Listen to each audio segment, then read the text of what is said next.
Now, so we were talking about blood types on Monday. We had talked about our A, B, O blood groups, and those are the letters that go with our blood types. And right at the very end of class, we talked about the Rh factor blood groups, Rh negative and Rh positive in the population. Now, most of us are going to be Rh positive. Few of us are going to be negative. However, in some situations, you are going to have parents where the mother is Rh negative and the father is Rh positive. Now with Rh factor, depending upon the inheritance you got from your parents, as long as there is a positive gene, then the baby inside the mother could potentially be Rh positive. Now, you know we said getting blood incompatibility is not a good thing if you're a patient. Some of us are universal donors. And do you remember the blood type of the universal donor? O negative. Don't forget the negative or positive. O negative. They can give blood to anyone because they don't have any of those proteins or carbohydrates that someone may have antibodies against. The universal recipient is just the opposite. And who would that be? AB positive. All right? So in this situation, you may have a mother that doesn't have the Rh factor, and then you have a baby inside of her uterus that does. Here's a trick question. Is that going to be a problem for either one of them? It's a trick question. And the answer to that is no. Because the placenta allows the fetal blood and the maternal blood to get very, very close. In fact, close enough for oxygen to pass, carbon dioxide to pass, nutrients and wastes to pass. But the blood never mixes. Until, ladies, I know we've already talked about pregnancy and birth before. The birthing process, if we can quote some of our British relatives, cousins, the birthing process is bloody. I mean, it's just bloody. And so during that birthing process, some of the fetal blood, especially from the placental side, and the maternal blood is going to mix. So the mother is going to be exposed to that Rh factor. Her immune system is going to recognize it as foreign, and so she is going to mount an immune response and make antibodies then against the Rh factor. Now, is that a problem for the first baby? No, first baby's gone, cord's cut, baby's fine. But who could that potentially be a problem for? The second baby, if that baby is also Rh positive, those antibodies in mom's bloodstream now can cross the placenta and attack the blood of that second child. And that will cause hemolytic disease of the newborn. This can be fatal to the infant in utero, but often the babies go to term, they're smaller in weight, and if they can basically exchange the blood fairly quickly to get rid of those antibodies and get that baby some fresh blood cells, the baby will make it. Now, do any of you ladies know you are Rh negative? Do we have any negative blood type females in here? Possibly, maybe, yes. What doctors and obstetricians do to offset this possibility, right before you deliver your Rh positive child, and if you're not sure, they're going to do it anyway just in case.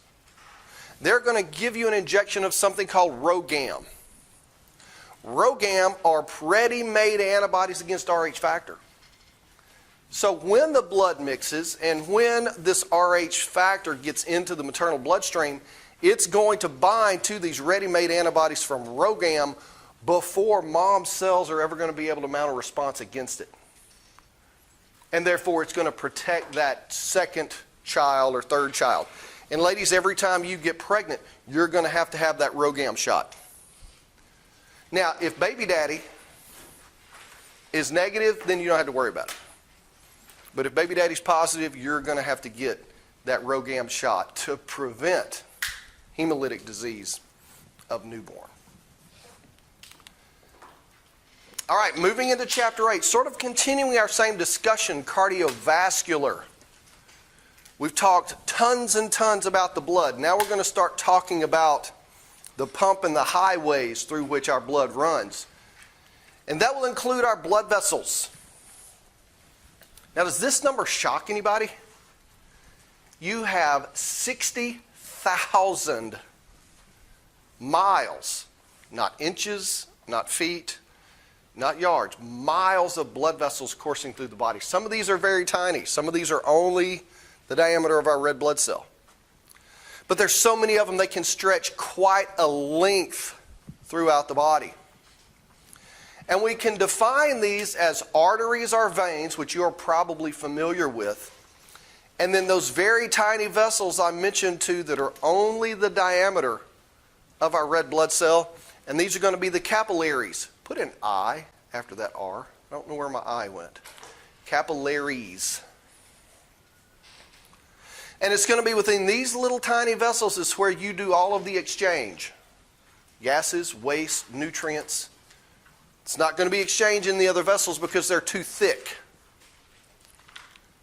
Now, as our arteries get smaller, as we get closer and closer to our capillaries, we're going to call them arterioles. And then as we leave the capillaries and our blood vessels get bigger and bigger, we're first going to call them venules. And as they get even larger, then we will call them veins. Now, in your textbook, and in many illustrations you see of your blood vessels, what color do they paint the arteries? Red, because they're rich in what? Oxygen. Oxygen makes them red. What color are the veins? Blue. What are they missing? Oxygen that allows them to be blue. When you are short of oxygen, your lips and your fingernails are going to turn what color? Blue, because you don't have enough oxygen. Now, probably 99% of the arteries and veins in your body, you can apply that rule to. But you can't apply it 100% of the time. Because the arteries and the veins going to and from the lungs to the heart are opposite. And so the way we define arteries and veins that works 100% of the time is the direction with which the blood is transported. So in arteries, blood is transported away from the heart. If blood is moving away from the heart, it's an artery. Doesn't matter what color it is. But most of the time it'll be red. Veins are the opposite. Blood's moving toward the heart. Most of the time they're blue. Not always. And so these are three major categories of the canals, if you will, for the blood to course through our bodies. And we want to talk about arteries first.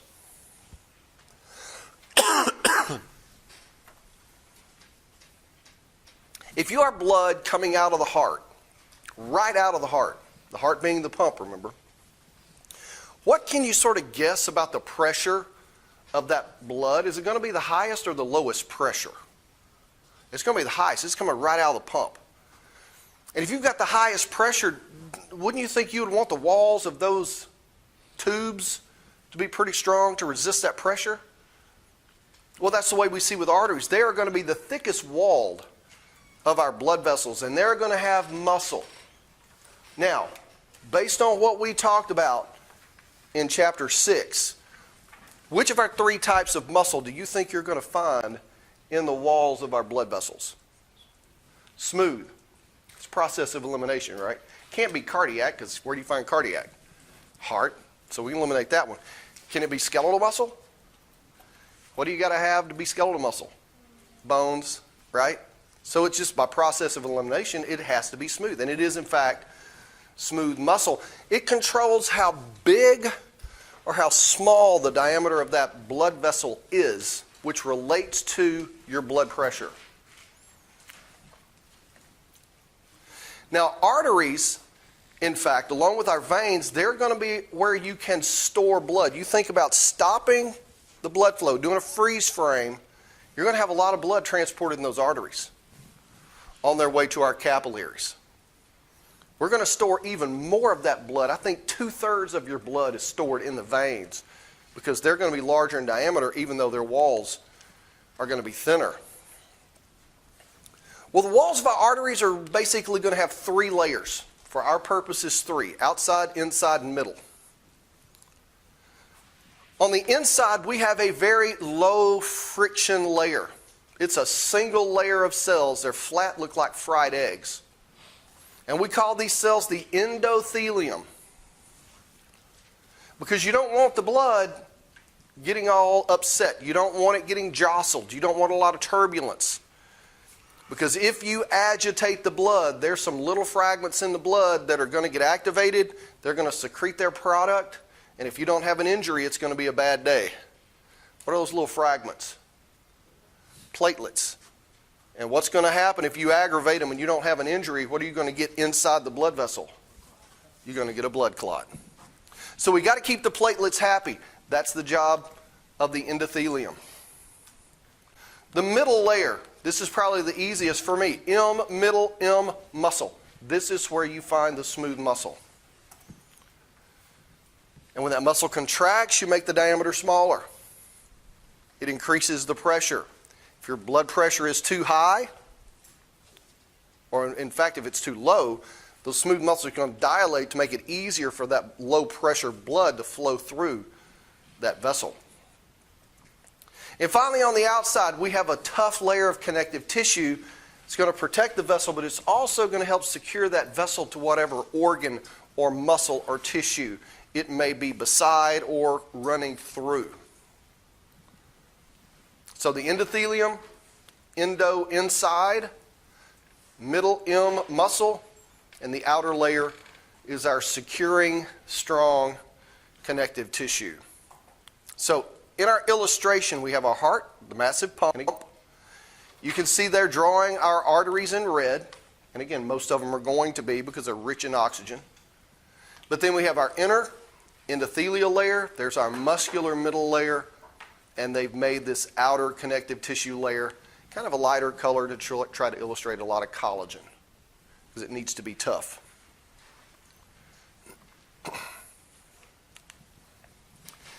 Now, blood doesn't always do what it's supposed to. And as you get older, you're going to find more and more parts of your body just not going to work right.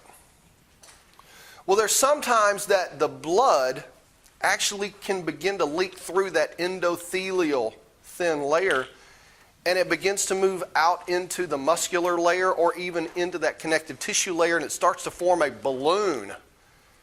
It starts to balloon out. And if that balloon happens to rupture, then you have a ruptured aneurysm. Now, this is a fairly common aneurysm in this location. It's called the Berry aneurysm. It's in this circle of blood vessels that's called the circle of Willis. Do you see where it is? It's underneath, sort of inside the brain.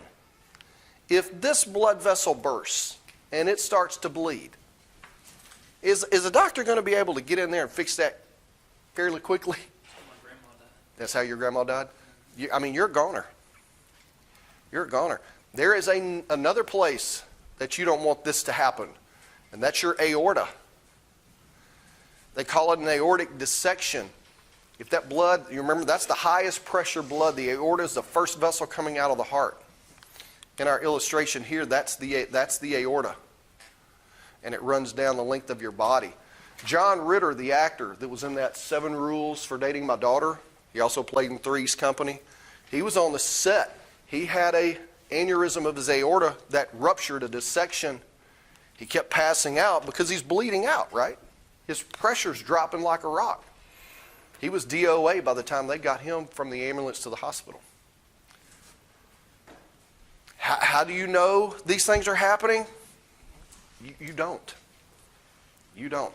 If you experience any kind of symptoms like feeling faint, just weak, any kind of pain where you don't normally have pain, you need to get to a doctor because you just never know.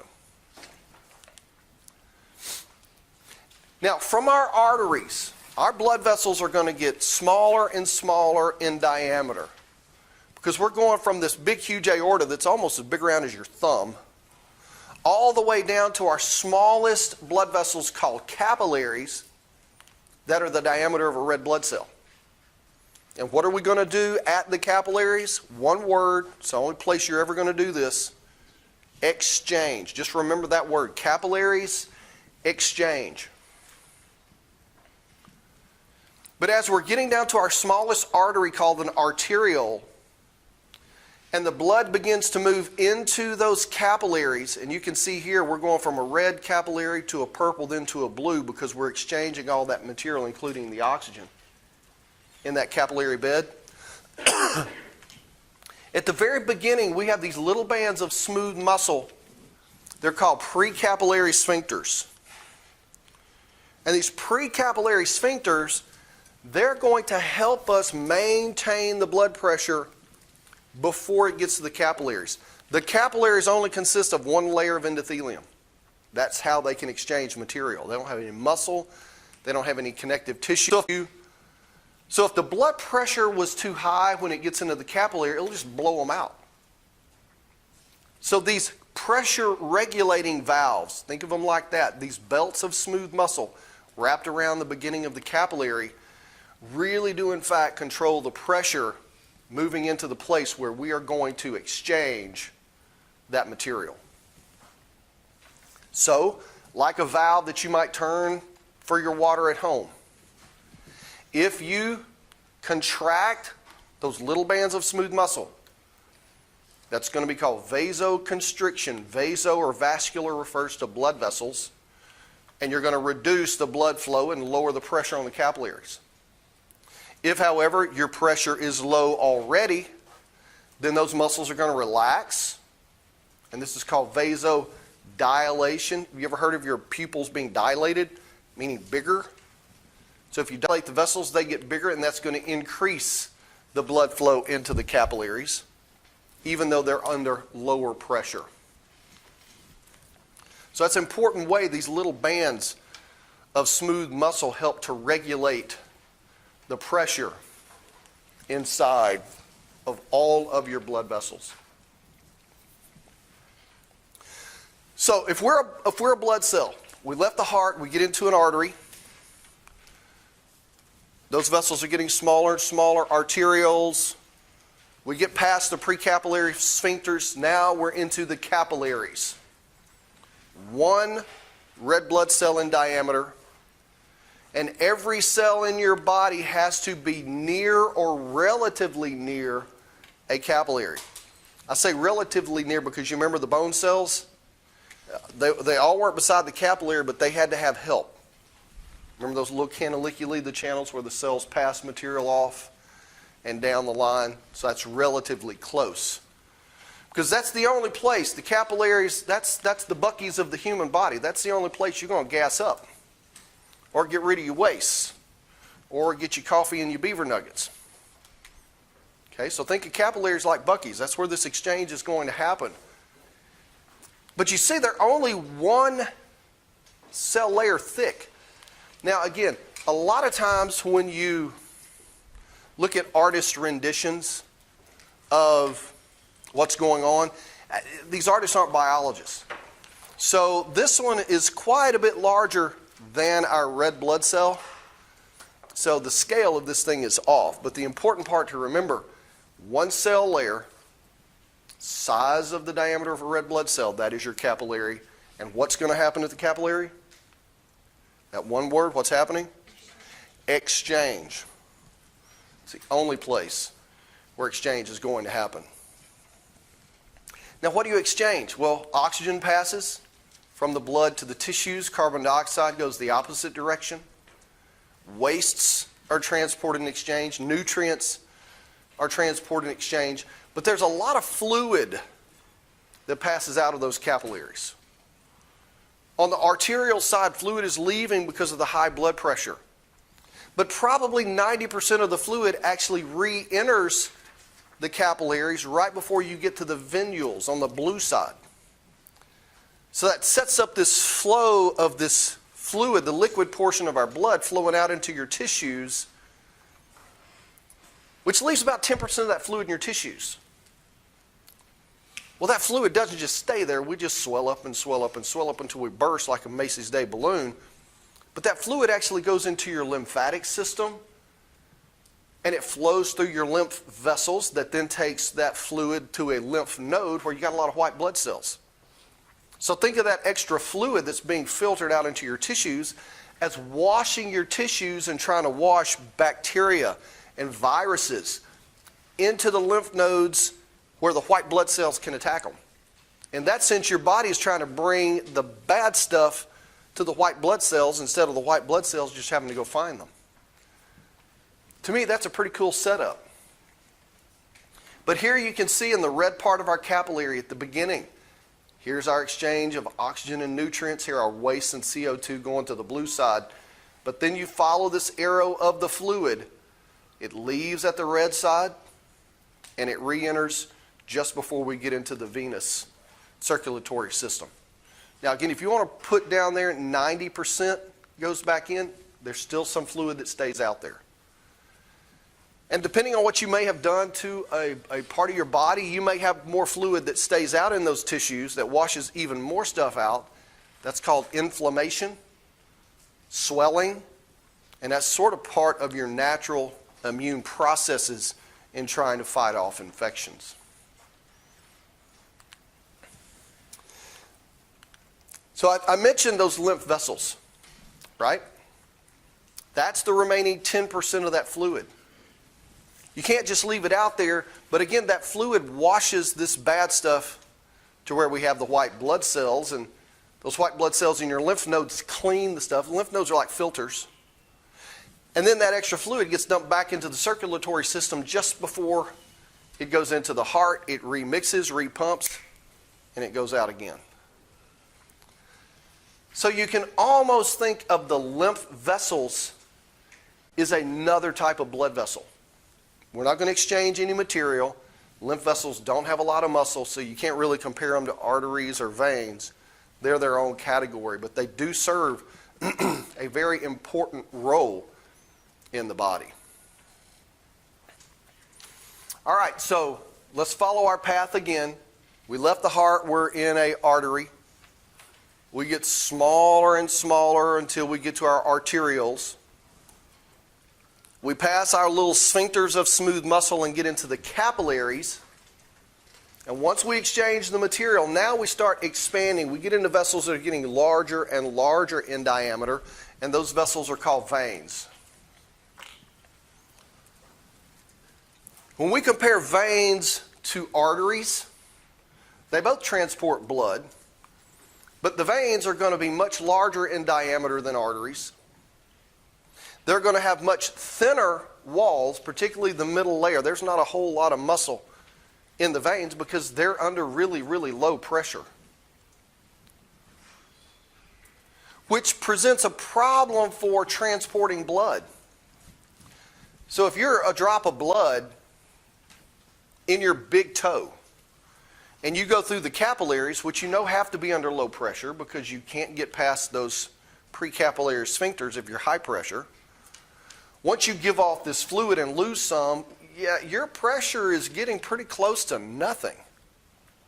But now, that drop of blood in the big toe, we've got to get back to the heart. What's the other problem that we're fighting against trying to get from the big toe to the heart? Gravity. You got no pressure and you've got gravity working against you. So in those situations, we actually have some additional ways in which we can assist our blood that's in our venous system. And we're going to say this little capillary bed here, we're in our big toe, and we've got to go all the way back up our body with really low pressure blood to get back into the heart to do it again. It's almost like being on a roller coaster. Think of the heart as that big hill right at the first part, you know? Tick, tick, tick, tick, tick, tick, where you really start to question, why did I get on this thing? And then once you start over that hill, are you going to get any other momentum? No. And oftentimes these things are designed so that by the time you get back to the starting house, you are going so slow you just kind of barely make it and you stop before you do it again. And that's our blood. Now, Where I wanted to get is a description of what's happening in our legs with that low pressure blood. You remember we said the veins are larger in diameter than arteries. That's why they can store more blood. In fact, there's that 2/3. But since you've got so much blood, especially in your legs, and you've got low pressure, that blood can tend to pool in your legs. And as people get older, again, stuff just doesn't work right. And have you seen some of these older people that have these big bulging blue veins on their legs? Varicose veins? Well, what's really contributing to that is the fact that our venous blood, let me see if, yeah. Our venous blood is beginning to pool in these veins. And they're pooling not just in one place, they're pooling in different segments throughout that vein. Because do you see these little blue dashes in our illustration? You see those there? Can you see them in the back? I'm not sure if you can see them or not. Those little blue dashes that we have in our veins are one-way valves. These one-way valves, I want you to think of them like a ladder. Your low pressure blood in the foot. When your heart beats, that pushes the blood up. But then when your heart relaxes, gravity's going to want to pull it back down, right? Well, in your legs especially, when your heart contracts and the blood moves up, it moves past a set of one-way valves. And so when the heart relaxes, the blood tries to fall, but the valves close. It can't go backwards. When the heart contracts again, guess what? We go through another valve. You see how it's like climbing a ladder? Those valves being like the rungs of a ladder? Well, as you get older and older and that connective tissue around the vein sort of loses its integrity, that more and more blood's going to pool around those valves. And as they pool around and within those valves, that's going to cause that vein to stretch. It's going to cause it to push out on the skin. And that's why you see the varicose veins. Now, what do people typically do for varicose veins? You can have surgery. You can have them removed. That's one way. Do you know of a non-surgical way? Have you ever heard of support hose? The stockings. I mean, they're not just pretty to look at, but they're really, really tight, and they push all your tissue together, trying to support those valves better and keep the blood from pooling so much. So our valves are one way that we can help move the blood back up. But you have a couple of other pumps in your body that you probably didn't even realize that helps move the blood. And in your legs, one of those is going to be your calf muscles. See, this is an area of our calf. Remember our gastrocnemius? So we do a lot of moving around during our day. And as we walk, what are we doing with our calf muscle? Contracting, relaxing. Contracting, relaxing. Well, these veins are running through that muscle. So when our gastrocnemius contracts, it squeezes on the vein, squeezes the blood up, along with our heartbeat. And when our muscle relaxes, the blood can only drop down to that first closed valve. And when we take another step, it helps push it up again and again. You see the accessory pump? If we're walking anyway, if we're contracting anyway, why not let our calf muscles help us pump the blood? Your thoracic muscles, as you breathe in and out and in and out, that's going to be another pump that pushes and compresses on the veins to help that blood that's really under no pressure once you get in the thorax, help pump it back to the heart itself. So we have other ways with which we can help our low pressure blood get back from the big toe all the way back to the heart, so we can do this again. All right, let's finish off talking about the heart. My favorite organ in the whole entire body. I've studied the heart and how the heart develops for the better part of 36 years. It is an amazing organ. It's the first organ that forms for you. After about 4 weeks, it's going to start to beat. 4 weeks after fertilization, it starts to beat. And it's not even formed yet, and it's already pumping blood. Now, your heart is in fact contained inside of a sac, and this is a very tough sac made out of the same collagenous fibers as your ligaments and tendons. In fact, in our anatomy lab, when we dissect our mammals, when we get into the thoracic cavity, we have to use a scalpel to cut through this tough fibrous pericardium, because you're not just going to rip it. It is that tough, and sometimes you have to have a newly sharpened scalpel if it's going to be sharp enough. Now, that's the bag that the entire heart sits within. But the heart itself is going to be comprised of 3 layers. There's that endo term, endocardium. Can you guess where the endocardium is? Inside. That is the same layer of endothelial cells that you find in your blood vessels. In this case, it's just inside the heart. So if you learn endothelium for blood vessels, you've already got it here for this one because you just changed the last name to cardium. What was the middle layer of our arteries? What was it? What was found there? Middle M. What's another M word? Muscle. Well, guess what the middle layer of our heart is? Muscle. It's the myocardium. Myo is a prefix that means muscle. Myosin, correct. One of our 2 contractile proteins.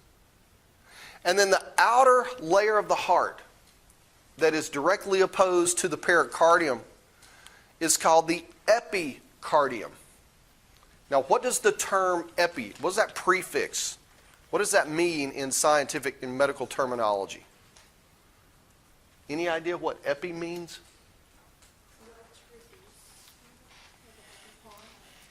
I know we've got the EpiPen, but they use that in a different way. It's just a commercial use. Epi means above or on top of.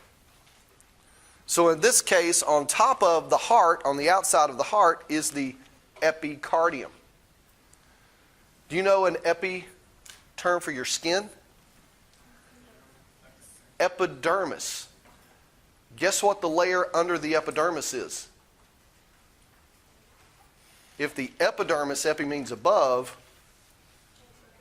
the dermis. Yeah, the dermis is the layer underneath that. And so they call it the epidermis because it's the layer above the epidermis. Another prefix, the opposite of epi, is hypo. Huh? Hyper means faster. Hypo. Hypo, slower or lower, below. Because what kind of needle do you get injected with? Because it's going below the dermis. What is that needle? A hypodermic needle. So you see the epi and the hypo, opposite prefixes. In this case, the epicardium can help you understand that it's on the outside, on the top, endo on the inside, myo meaning muscle, M also means middle. And those are our 3 layers of the human heart.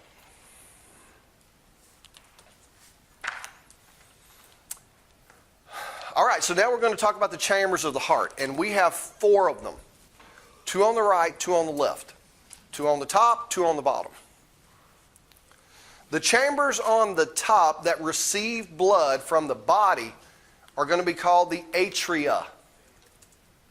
The right atrium receives all the blood returning from the body except that blood that's returning from the lungs.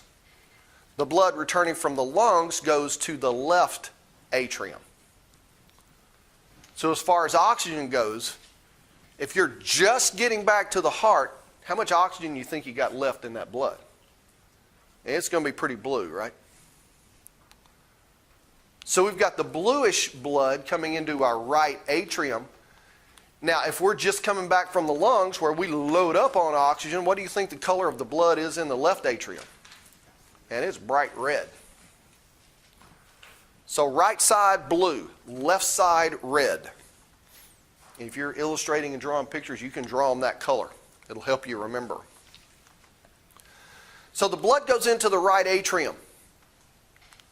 Through the pumping cycles of the blood then moves from the right atrium, it drops down into the right ventricle. And it basically gets sucked down into the ventricle. But then when that right ventricle contracts, because this is really the pumping action of the body, the right ventricle is going to contract, and that's going to pump the blood to the lungs. And it's going to pump with enough force that the blood can get to the lungs and back to the heart. So really, right ventricle is pumping to the lungs and then back to the left atrium. You take this blue blood, load it up with a lot of oxygen, make it red, and then return it to the left atrium. Now remember, the heart's right in the middle of our lungs, right? So is that going to be a lot of work just to go pump, pump, pump, pump? That's not a lot. So the muscular wall of the right ventricle typically is smaller and thinner than the muscular pump in the left ventricle, because where does the left ventricle have to pump the blood? To your big toe and back against gravity. It's going to be working a lot harder. So the left ventricle typically is going to have a lot more muscle because it's pumping a greater distance than what we see on the right side. Now, what separates the two atria and what separates the two ventricles are these connective tissue walls called septa. We have the interatrial septa. Inter means between, so interatrial, between the atria. And we have the interventricular septa. And that's what's going to keep this oxygen-depleted blood and the oxygen-rich blood from mixing with each other between those chambers. Sorry? The septa keeps the blood from mixing between the right and left atrium, and the other septum keeps the blood from mixing between the right and left ventricle. Because one's rich in oxygen and one is oxygen depleted. You don't want them to mix. That would be a very bad day.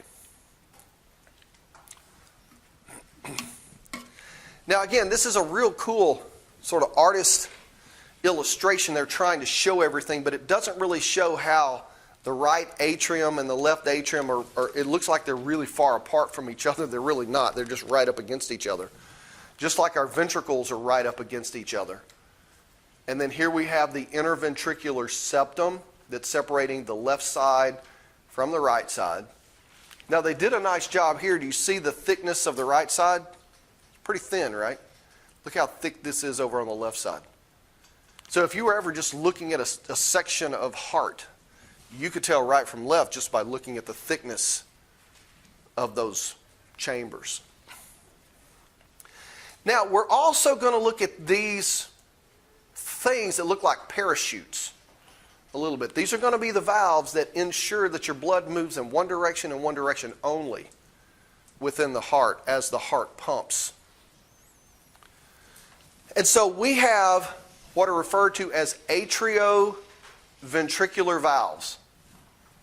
Can you guess where they're located? Between the atrium and the ventricles. These are one-way valves that allow the blood to move from the atrium to the ventricle, but it doesn't let it go back. And on the right side, we have the tricuspid valve. On the left side, we have the bicuspid valves. Guess what the difference is? One's got 3 parachutes and one's got 2 parachutes. But they both sufficiently do the job of closing that channel and not allowing the blood to regurgitate and go backwards. Does anyone have a heart murmur? Has the doctor ever told anyone you have a heart murmur? You do? That's these valves that sometimes maybe not close exactly correctly.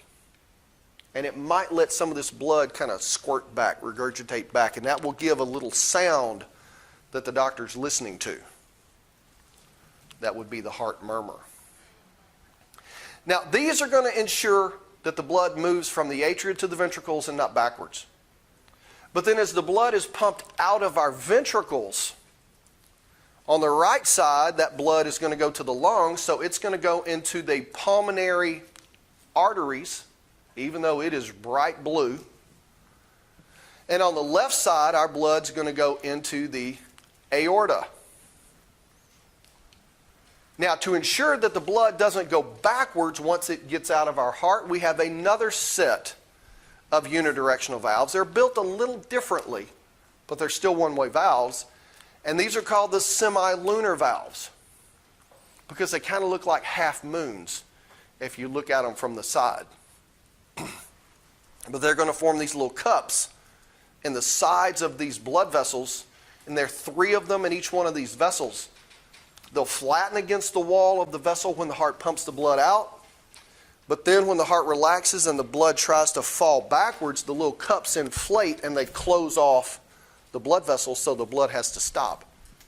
It can't, in fact, go backwards. So here we can see on the right side one of our tricuspid valves. We have this sheet of connective tissue that looks like the canopy of a parachute. Then we have these cables, they're called chordae tendineae. Again, it's like tendinous material. That's going to be attached down here to our bundles of cardiac muscle. That's going to help pull those valves closed and keep them closed. And then here we have some of our little cups of semilunar valves. We can see this in our pulmonary trunk. And you see just that little bit of it behind right here? That's going to be our semilunar valves of our aorta. Again, 4 chambers and 4 valves with which we are going to be able to make sure the blood is pumped, it's pumped in the right direction, and it doesn't go backwards. So does everyone understand our 4 chambers? Our 4 sets of valves? Everything is almost paired, so if you think of them in pairs, their function location, that'll be a little bit easier to remember.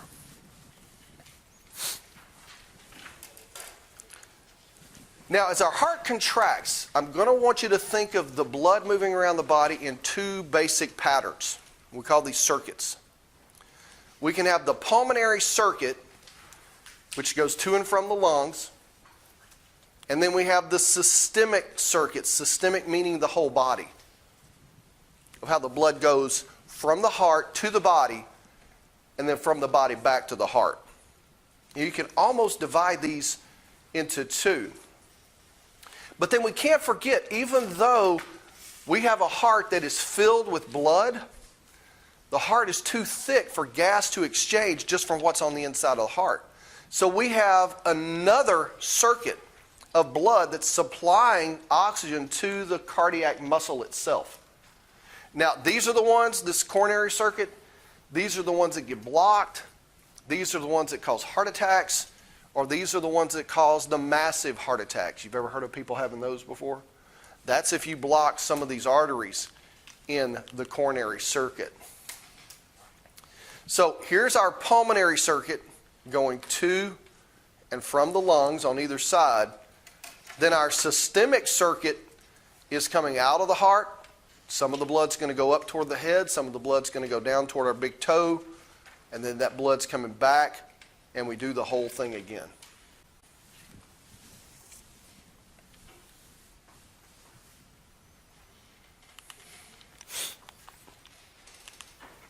So let's follow a drop of blood.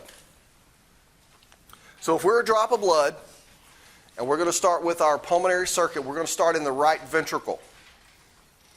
What color is our blood in the right ventricle? Red or blue? You got a 50-50 shot. Blue. Right side is without oxygen. Left side with oxygen. I know right should be red since they both start with R. Sorry, I didn't make it. But we start with right ventricle. We get past our pulmonary semilunar valves and we get into our pulmonary artery. From the pulmonary artery, we get into the lungs. And I would like for you in parentheses or somewhere in your notes, just put capillaries beside the lungs, because you have to have capillaries for exchange, right? Lungs are one organ that has a greater density of capillaries almost than anywhere else. because of all the exchange that's happening. Well, when we leave the lungs, we get back into our pulmonary veins, and we finish the pulmonary circuit by dumping the blood into the left atrium. That's our pulmonary circuit.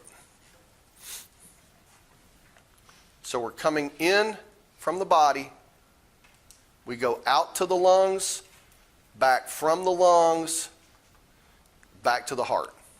So pretty simple 5-step move in our pulmonary circuit. Now, systemic circuit, left ventricle, so what color are we?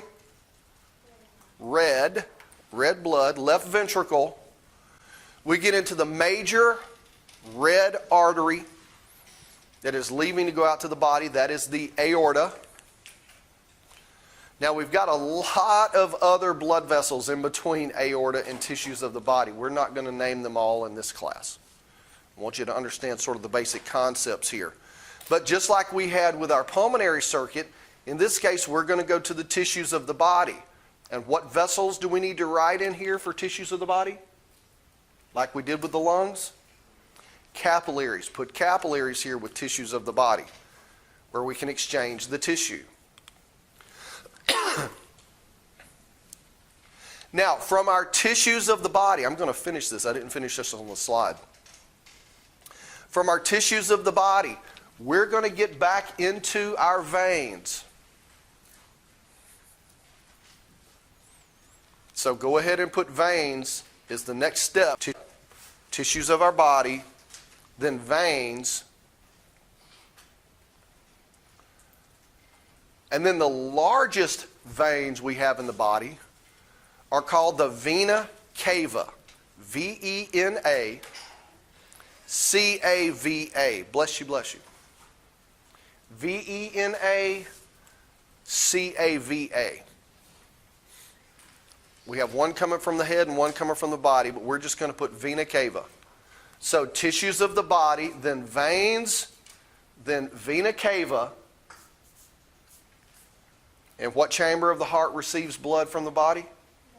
Right atrium. So right atrium will be our last step. Left ventricle, aorta, tissues of the body. We're writing capillaries in there. Veins, vena cava, and then we finish our systemic circuit with the right atrium. And we're back at the heart.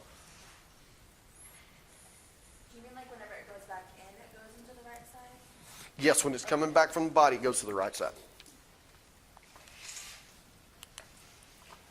Now, our coronary circuit. We leave from the aorta. The first things that branch off the aorta are our coronary arteries. You're barely out of the heart before blood goes into the coronary arteries. Then that blood goes to the heart, the muscle of the heart. And what do we need to write in with our heart there for exchange? Capillaries. The capillaries are going to allow for that exchange. Then you can see we get into our coronary veins and we come back to the right atrium. The right atrium's receiving blood back from every part of the body. All the oxygen depleted blood has to get back to the right atrium.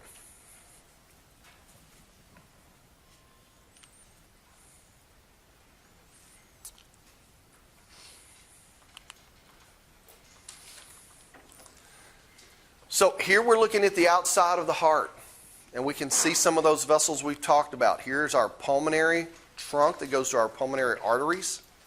There's our aorta that's going out to the body. Over here in the back, we can see that this is 1, 2, 3, 4. Those are going to be our pulmonary veins. And this illustrator should have painted those a bright red. And then these big blue guys coming down right here, this is the vena cava from the head. This is the vena cava from the lower part of the body, dumping that blood into the right atrium.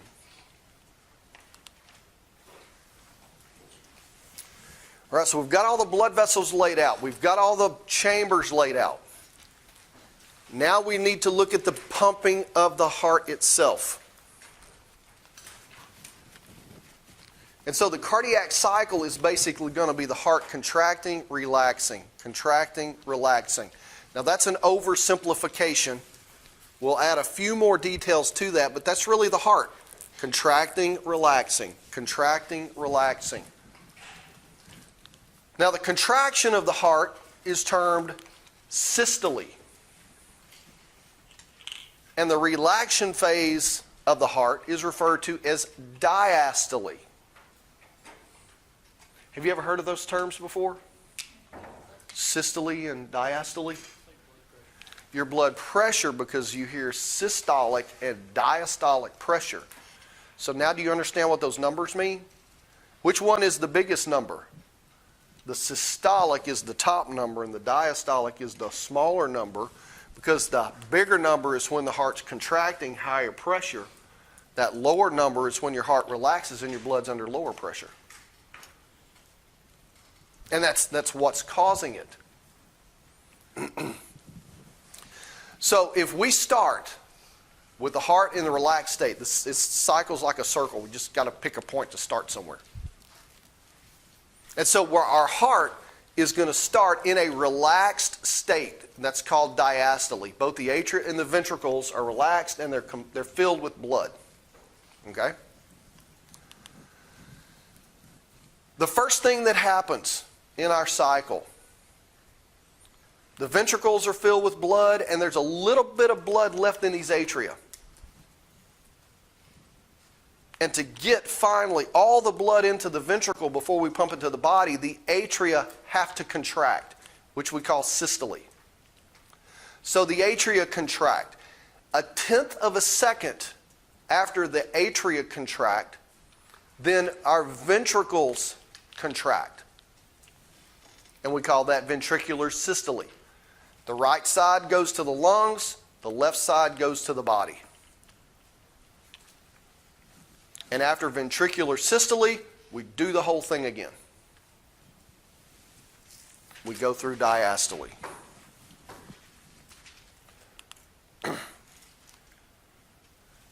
So here we can see our cardiac cycle. Here is our diastole. It lasts for about 4/10 of a second. Here we have that atrial systole, that 1/10 of a second where we're putting the remainder of the blood that was in the atria, we're squeezing it down into the ventricles. Until finally we get to ventricular systole where our ventricles compress and contract and the blood is ejected out of the heart.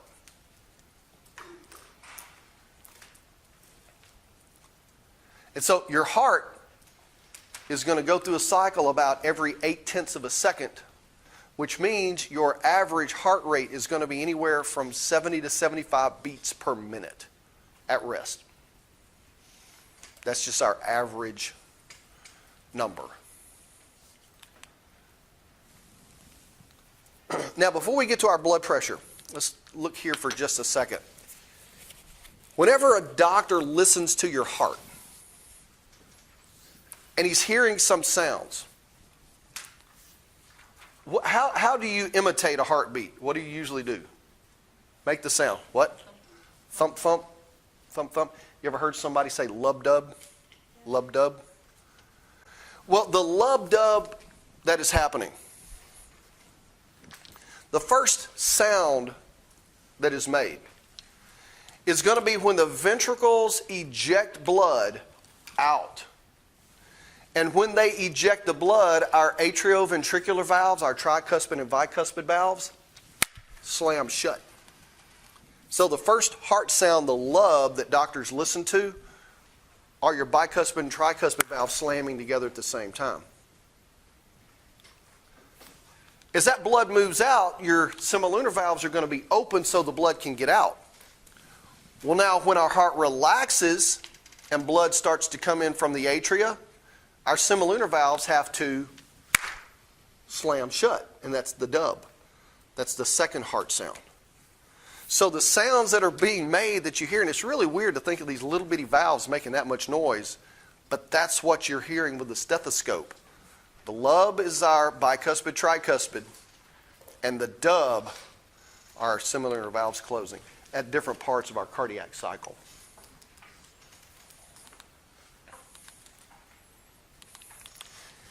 Now, systolic, diastolic pressure, we've already talked about that. What is the textbook blood pressure? You want your blood pressure to be this, and you know you're perfectly healthy. You remember those numbers? 120 over 80. 120 over 80 typically is what you want to find as far as a blood pressure. And so that 120, highest pressure is occurring when the ventricles contract. Your lower pressure occurring when your heart is in a relaxed state and your blood is under lower pressure. Now, your blood in the heart, when your heart relaxes, there's a vacuum. There's a pressure of 0 in the ventricles as it's starting to relax. But the blood pressure that is being measured with your diastolic pressure, it can never fall to 0 unless you're dead, because the semilunar valve stopped the blood from falling all the way back and resulting in a 0 pressure. And besides, where are they measuring your blood pressure? Are they measuring it in your chest? No. Measuring it out here in the brachial part of your arm and listening to your brachial artery. And what's happening as you listen to the blood moving through that vessel, what is the very first thing they're going to do when they wrap that cuff around you when they are getting ready to start listening? Try to squeeze your arm off, right? Big fancy word for this process is called the auscultatory method. Basically, that means they're going to put a tourniquet around your arm and stop the blood from flowing. And so when you have the highest pressure, there's not going to be any blood flowing through that vessel, so you're not going to hear anything moving.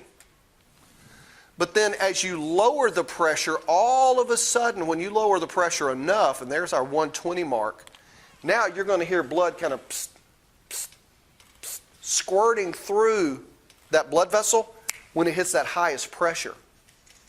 So you hear nothing, and as you release the pressure, all of a sudden you hear psst, psst. And then all of a sudden you hear the blood kind of making gurgling kind of sounds and swishing kind of sounds.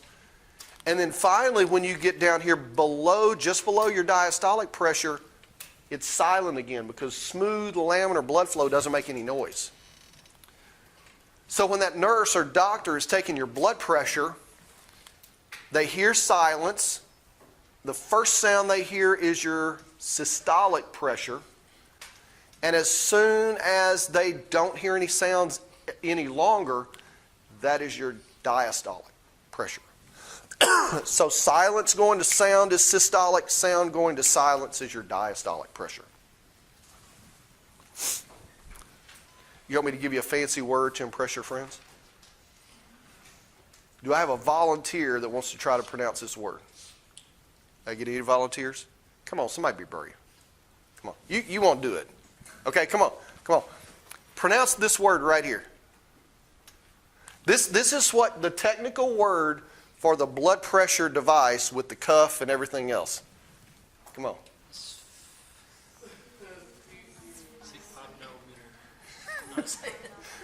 That's a hard one. That wasn't bad. You ready? Sphygmomanometer. Sphygmomanometer. Sphygmomanometer. It reminds me of Animal on Sesame Street. They would do a song. He would go, mana. I think about that when they go, sphygmomanometer. Sphygmomanometer. Sphygmomanometer. I tell all my pre-meds, don't go into your attendings and observe, and a nurse come out with one of these and try to impress them and go, oh, that's a sphygmomanometer. They will kick your behind so bad. But that's what it is, a sphygmomanometer. Now, here we can see what's happening with our blood pressure. You know how we talked about blood in your big toe? It's under really low pressure. There's almost no pressure to get it back to the heart. Here we're at between 80 and 120 in our arteries, but by the time we get to our veins and right before we get back to the heart, where are we? I mean, we're practically at 0. Because we've exchanged a lot of blood here in our capillaries, we've gone through some really small diameter vessels, lowered the pressure. Now that lower pressure blood is getting in bigger and bigger and bigger diameter vessels, so we're destroying the pressure. And that's why we have to have those muscular pumps, the thoracic pumps, and the one-way valves. Otherwise, we're a drop of blood in the big toe. We are never going to get back to the heart with that little bit of pressure that we have left in the body.